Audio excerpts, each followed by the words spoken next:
திருப்பூர் மாவட்டம் உடுமலையில் உள்ள தனியார் கூட்டரங்கில் இந்திய கலாச்சார நட்புறவு கழகத்தின் 10வது மாவட்ட மாநாடு நவம்பர் 8 அன்று நடைபெற்றது. மாநாட்டில் ஈஸ்வரன் தலைமையேற்றார். நிகழ்ச்சிக்கு பால் நாராயணன் மற்றும் அப்பாஸ் முன்னிலை வகித்தனர். மூர்த்தி வரவேற்புரையாற்றினார். இந்நிகழ்வில் மாநில பொதுச் செயலாளர் வழக்கறிஞர் ராதாகிருஷ்ணன், துணை பொதுச் செயலாளர் பாஸ்கரன் கலந்து கொண்டு சிறப்புரையாற்றினர். அமைப்பின் வேலை அறிக்கையை மாவட்ட செயலாளர் செல்வராஜ் சமர்ப்பித்தார். மாநாட்டில் SIR எனப்படும் தேர்தல் சீர்திருத்த நடவடிக்கைக்கு எதிராக தீர்மானம் நிறைவேற்றப்பட்டதுடன் பல்வேறு சமூக மற்றும் நிர்வாக தீர்மானங்களும் நிறைவேற்றப்பட்டன. பின்னர் புதிய நிர்வாகிகள் தேர்வு செய்யப்பட்டனர். அதன்படி மாவட்ட தலைவராக மூர்த்தி, மாவட்ட செயலாளராக செல்வராஜ், துணைத் தலைவர்களாக காளிமுத்து, அப்பாஸ், சுரேஷ், பால் நாராயணன், ஈஸ்வரன் உள்ளிட்ட 15க்கும் மேற்பட்ட நிர்வாக குழு உறுப்பினர்கள் தேர்வு செய்யப்பட்டனர். மாநாட்டில் பெண்கள் உட்பட 100க்கும் மேற்பட்டோர் கலந்து கொண்டு கலாச்சார ஒற்றுமை மற்றும் சமூக ஒத்துழைப்பை வலியுறுத்தினர். ராதாகிருஷ்ணன், நான் இந்திய கலாச்சார நட்புறவு கழகத்தின் தமிழ்நாடு மாநில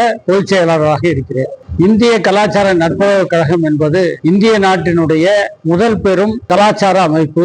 கடந்த 84 ஆண்டுகளாக இந்தியாவில் பல மாநிலங்களில் செயல்பட்டு வரக்கூடிய கலாச்சார பண்பாட்டு அமைப்பாக செயல்பட்டு வருகின்றது. இந்தியாவில் பல மாநிலங்களில் இது செயல்பட்டு வருகின்றது. தமிழகத்தில் அனைத்து மாவட்டங்களிலும் இதனுடைய கிளைகள் இருக்கின்றது. அதனுடைய திருப்பூர் மாவட்ட மாநாடு தான் இப்பொழுது நடைபெற்றுக் கொண்டிருக்கின்றது. இந்த மாவட்டத்தில், இந்த மகாநாட்டில் புதிய பொறுப்பாளர்கள் தேர்வு செய்யப்பட்டுள்ளனர். இந்தியாவில் ஏற்பட்டிருக்கக்கூடிய புதிய சவால்களை சமாளிப்பதற்கும் மக்களிடையே ஒரு நல்லிணக்கத்தை உருவாக்குவதற்காகவும் கலாச்சார நல்லிணக்கத்தை ஏற்படுத்துவதற்காகவும் மக்களிடையே பிரிவினை இல்லாமல் ஒன்றுபடுத்துவதற்காகவும் இந்திய கலாச்சார நட்புறவு கழகம் தொடர்ந்து பணியாற்றி வருகின்றது. மக்களிடையே பிளவுபடுத்தக்கூடிய பல சக்திகள் இப்பொழுது செயல்பட்டு வருகின்றார்கள். குறிப்பாக இப்பொழுது வந்திருக்கக்கூடிய புதிய சவாலாக வந்திருக்கக்கூடிய இந்த SIR என்று சொல்லக்கூடிய இந்த வாக்கு மோசடி என்பது ஒரு மிகப்பெரிய சவாலாக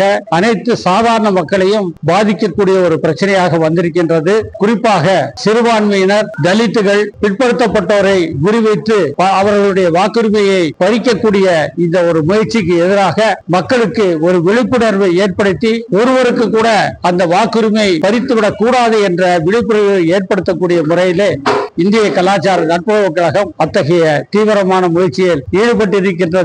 அத்தகைய வாக்குப்பறிப்பு முயற்சியில் ஈடுபட்டால் பாதிக்கப்பட்ட மக்களுக்காக நாங்கள் களமிறங்குவதற்கும் நாங்கள் தயாராக இருக்கிறோம் என்பதை இந்த நேரத்திலே சொல்லிக்கொள்ள விரும்புகிறேன்.